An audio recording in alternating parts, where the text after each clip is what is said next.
여러분 안녕하세요. 경제를 말하다입니다. 지난 3월 14일을 기점으로 자꾸 이상한 기사가 등장하고 있는데요. 마이크론이 삼성 하이닉스를 이겼다. 마이크론이 4세대 10나노 1알파 공정 D램을 세계 최초로 만들었다. 이런 내용이 나오고 있는데 이 말 다 사실일까요? 결론부터 말씀드리자면 이 내용의 일부는 사실이겠지만 이들의 기술을 모두 동일선상에 놓고 비교하는 것은 잘못됐다라고 보시면 됩니다. 4세대 10나노 D램에서 사용된 장비의 특성상 마이크론과 삼성, 하이닉스의 기술적 차이는 필연적으로 벌어질 수밖에 없기 때문이죠.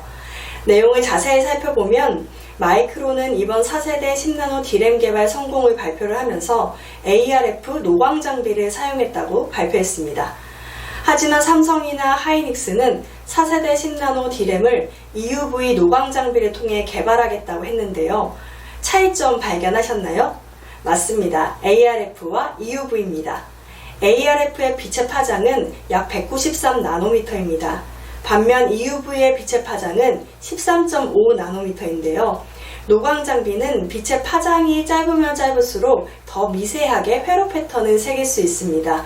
즉 당장에는 마이크론이 개발에 앞설 수 있지만 EUV를 사용하고 있는 삼성과 하이닉스가 나중에는 마이크론보다 기술적 진보를 이룰 수 있다는 것입니다. 그럼 EUV가 무엇인지 알아볼까요? 한 조각가가 다비드상을 조그마한 조각칼을 가지고 어렵게 만들고 있습니다. 같은 자리에 몇 번씩 조각칼을 들이밀면서 최대한 정교하게 조각을 완성했는데요. 그런데 옆에서 한 공학자는 3D 프린트 한 대를 가지고 와서 다비드상을 만듭니다. EUV 노광 장비와 ARF 불화 아르고넬 광원으로 하는 노광 장비의 차이가 이처럼 조각가와 3D 프린터의 차이라고 보시면 됩니다. EUV와 ARF 차이는 1mm 샤프심과 10mm 샤프심을 사용했을 때라고 보시면 되는데요. EUV가 ARF보다 광원의 파장이 낮아 더 오밀조밀하게 패턴을 구현할 수 있다는 것입니다. 여기에 EUV는 각 회로 레이어별로 여러 번 새길 패턴을 한 번에 새길 수 있습니다. 즉 원가 절감도 가능해진다는 설명입니다. 현재 삼성전자는 올 하반기부터 EUV 공정을 적용할 계획입니다. 앞서 삼성전자는 지난 2018년부터 업계 선두주자인 TSMC를 꺾기 위해 7나노 EUV 공정을 선제적으로 도입하고자 공을 들여왔는데요. 덕분에 삼성은 EUV 공정 생산도 구축하고 노하우도 갖춘 상태입니다. 하이닉스는 본래 EUV 장비가 도입되진 않았지만 필요성을 느끼고 2025년까지 순차적으로 4세대 10나노 D램부터 EUV 노광 장비를 도입하기로 했는데요. 비록 지금까지는 장비 운용에 노하우가 없지만 순차적으로 장비를 도입하면 2025년에는 EUV 노광 공정 노하우가 생길 것으로 보입니다. 그럼 왜 삼성과 하이닉스가 마이크론보다 앞설 수밖에 없을까요? 마이크론은 세계 최초로 4세대 10나노 D램 양산에 성공한 뒤 5세대 10나노 공정에서도 ARF 광원을 활용하겠다고 했습니다. 현재 ARF 광원을 활용해 처리할 수 있는 미세 공정은 7나노가 한계라고 알려져 있는데요. 다시 말해 7나노 이하로 내려가거나 기술을 고도화하기 위해선 한계에 도달할 수밖에 없다는 설명입니다. 그렇다면 그때쯤 마이크론도 EUV 도입을 고민하게 되겠죠. 근데 EUV 노광 공정은 숙련된 공정 운영 노하우가 필요합니다.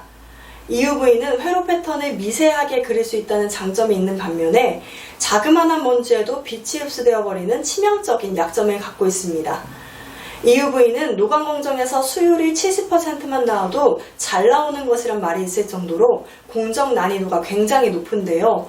현재 삼성과 하이닉스는 EUV 공정 노하우를 쌓아올리고 있지만 마이크론은 EUV 장비 도입 계획조차도 불투명한 상황입니다. 즉 마이크론이 5세대 10나노 D램 개발에서도 ARF를 활용하겠다고 했고 빠르게 EUV를 도입하더라도 노하우가 없어서 불량품이 속출할 수 있다는 설명입니다.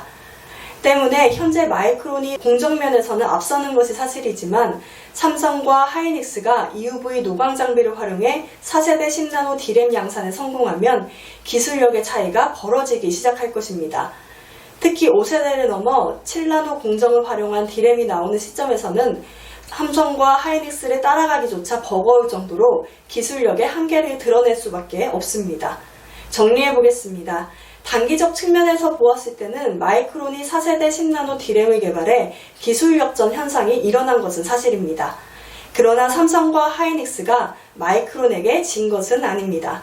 오히려 2보 전진을 위한 일부 후퇴를 한 것으로 보는 것이 타당하겠죠. 완벽하게 상대를 따돌리기 위한 신의 한 수 EUV를 준비하고 있기 때문입니다. 이상 경제를 말하다였습니다. 이번 정보가 유용하셨다면 구독, 좋아요, 알림 설정 부탁드립니다. 감사합니다.